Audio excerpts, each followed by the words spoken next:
Então, boa tarde. Boa tarde.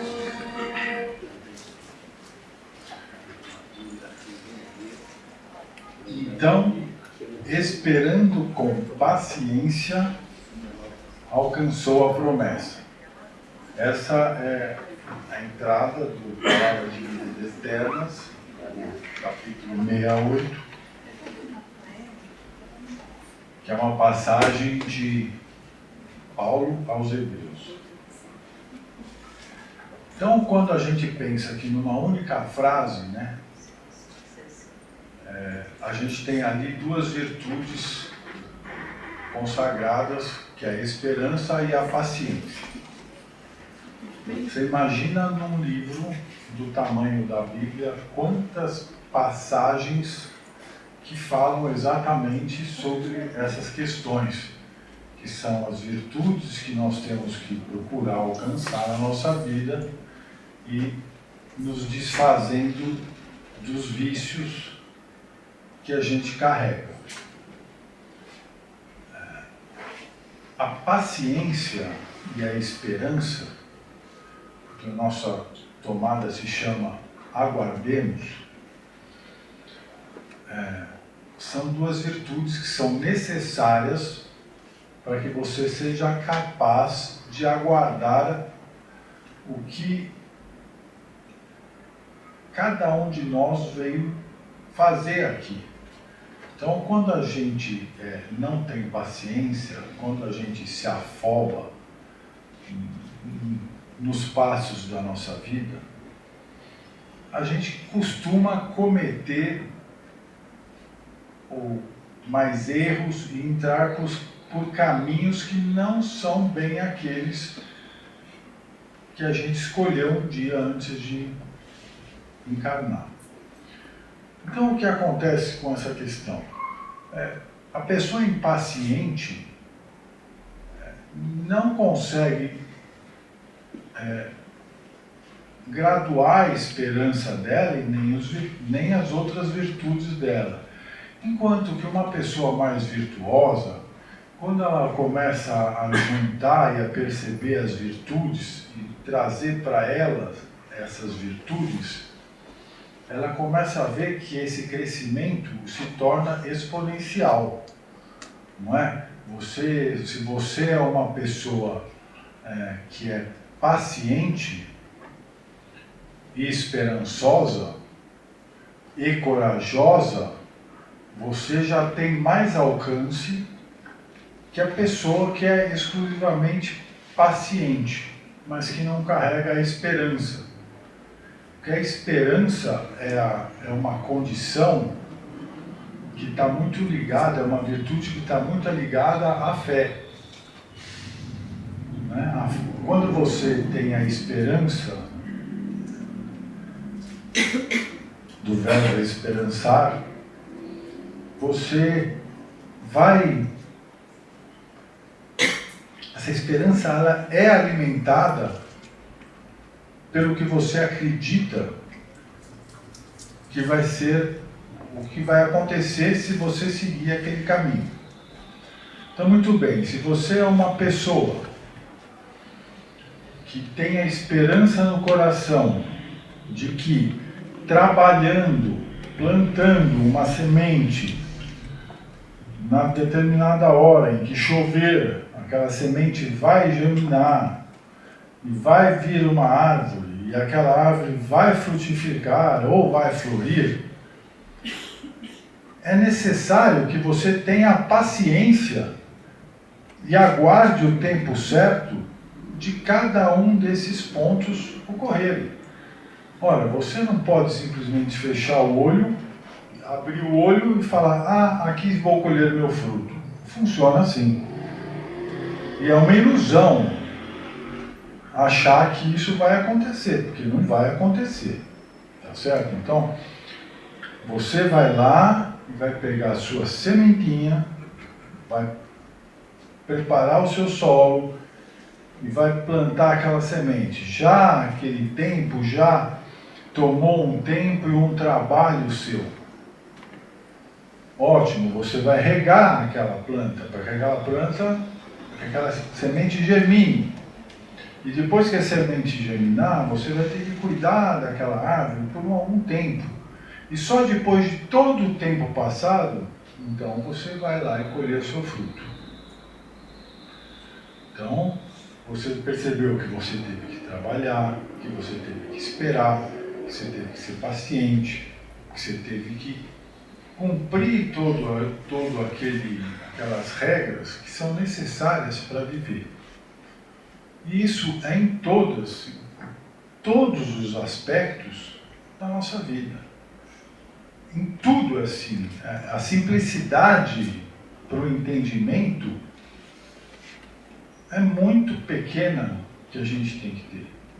A gente pode, logicamente, quando você começa a juntar e a exponenciar as suas virtudes, quando você já é uma pessoa, já está com um grau de virtudes sólido, você começa a perceber a sabedoria que existe em cada ponto, que não é só a questão de ser inteligente, ter raciocínio rápido e etc. Você também tem que saber usar todas aquelas coisas que a inteligência te faz enxergar. Porque se você for só e exclusivamente inteligente e não carregar virtudes com você, você vai quebrar a cara. E vai quebrar a cara muito mais, inclusive, porque você vai perceber que você vai começar a achar, inclusive, que você está num mundo onde você não tem espaço para usar a sua inteligência. Mas não é que você não tem espaço para usar a sua inteligência. Você tem inteligência, mas você não tem a sabedoria para usá-la. Porque a inteligência é necessário uma série de outras virtudes acompanhando para que ela possa ser usufruída com todo o potencial que ela tem. E assim, cada uma das nossas virtudes. E é a cada frase que se lê na Bíblia, que a gente pode ali perceber e entender a capacidade que a gente tem de crescimento e o quão pequenos nós estamos nesse momento na nossa vivência como espírito encarnado.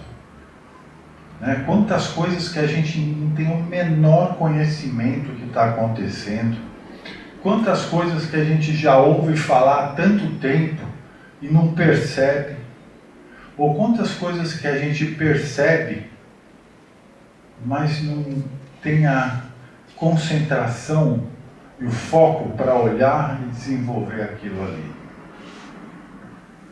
Né? Nós estamos aqui falando numa palestra para uma série de pessoas. As pessoas, puxa vida, quem está aqui dentro dessa sala já está buscando alguma virtude, algum conhecimento. Mas por mais que o palestrante fique aqui falando, e falando, e falando, e falando, não quer dizer que esse palestrante tem alguma, ou tem todas, ou um conhecimento de virtudes, de caminhos. Não. Somos todos iguaizinhos aqui dentro, na mesma situação. Cada um tem os seus percalços, tem os seus problemas, tem os seus vícios, tem os seus pensamentos secretos, tem as suas buscas, tem as suas fugas. Todos nós da mesma forma. Então, quando a gente sai na rua e vê alguém xingando, maltratando outra pessoa, jogando lixo no chão, etc., não adianta a gente olhar para aquele cara e falar, nossa, nós vamos estar julgando o cara. Porque a gente já fez, a gente é capaz de pior do que aquilo. Se a gente hoje se luta para não fazer, não ter uma atitude baixa, uma atitude... É trabalho. É preciso muito mais pensamento e força para não jogar o papel da bala para fora do carro. De pensar, não, esse papel vai ficar aqui no meu carro, sujando o meu carro, porque eu chupei a bala e na hora certa eu vou tirar daqui e vou jogar no lixo. É muito mais fácil jogar para fora. Muito mais fácil. E também é fácil a gente estar lá de fora, olha que desgraçado, jogou o negócio para fora. Então como é que a gente pode resolver esse impasse com a gente e com sabedoria? Exclusivamente olhando para os nossos exclusivos problemas e caminhos.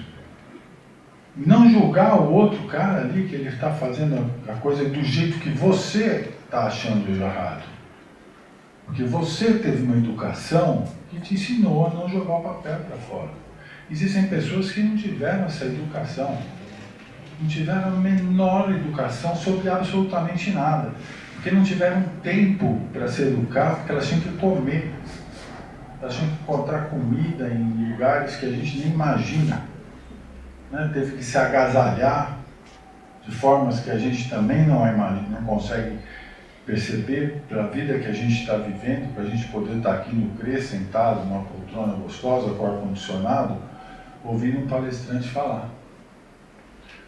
Então são necessárias muitas coisas, e a primeira delas é, para conosco mesmo, o que nós podemos fazer é fazer a coisa certa, nós, aqui dentro do CRE, ali na rua, no restaurante, no clube, a gente vai fazer pelo exemplo. É só assim. Não adianta ficar apontando o dedo, nada disso vai funcionar. É só, exclusivamente o exemplo. E o exemplo é para com você mesmo. Olha, não está certo eu fazer isso. A minha consciência está me dizendo com clareza, não está certo. E quantas vezes a consciência e as coisas dizem para a gente, não faça isso, e você vai lá e faz, sabendo que está fazendo a coisa que está te prejudicando. Então a gente vai querendo se separar, mas a gente percebe que a gente também tem nossos vícios, todos os nossos potenciais vícios a alcançar, assim como tendo nossas virtudes e as nossas virtudes a serem alcançadas. Não adianta a pessoa achar, não, o viciado é aquela pessoa que se droga. Não, pessoal, o vício é qualquer coisa que te dá prazer imediato e de uma forma que você vai fazendo compulsivamente. Desde chupar bala direto, comer chocolate, né? Sexo, mais uma série de outros vícios pequenininhos que tem por aí, maldades que a gente faz, maltratar pessoas, né, fazer questão de uma série de coisas. Então não adianta ficar querendo.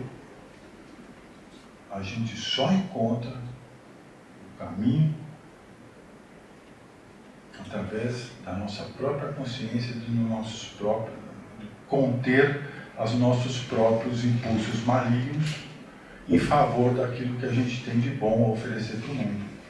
E conforme a gente vai fazendo e percebendo o andar da carruagem, como é que a abóbora está se encaixando na nossa vida, quando é que a gente consegue estar melhor com a gente mesmo, como é que a gente consegue acordar mais satisfeito, como é que a gente começa a perceber que aquilo lá faz bem. Então a gente vai acumulando e querendo ter mais daquilo ali. E aquele próprio querer é que nem um esporte, também é uma coisa que a gente pode, vamos se viciar assim, vamos se viciar em fazer coisa boa. Vamos jogar para da gente a alegria de estar fazendo as coisas certas no nosso conhecimento, estarmos bem conosco mesmo. Esse é o caminho que eu acredito, e acho que todos nós que estamos aqui dentro, no fundinho da gente, mesmo com a nossa maldade martelando constantemente, a gente consegue sair e tentar seguir esse caminho. Então, o aguardemos do nosso tema de hoje é isso. Que nós sejamos capazes de aguardar com paciência e esperança as sementes do bem que cada um de nós está plantando hoje. E sabendo que vai ser necessário tempo para que ela nos dê o prazer de longo alcance, aquele que nos satisfaz de fato, e não aquele prazerzinho da hora. Uma boa tarde, que a gente aguarda muito.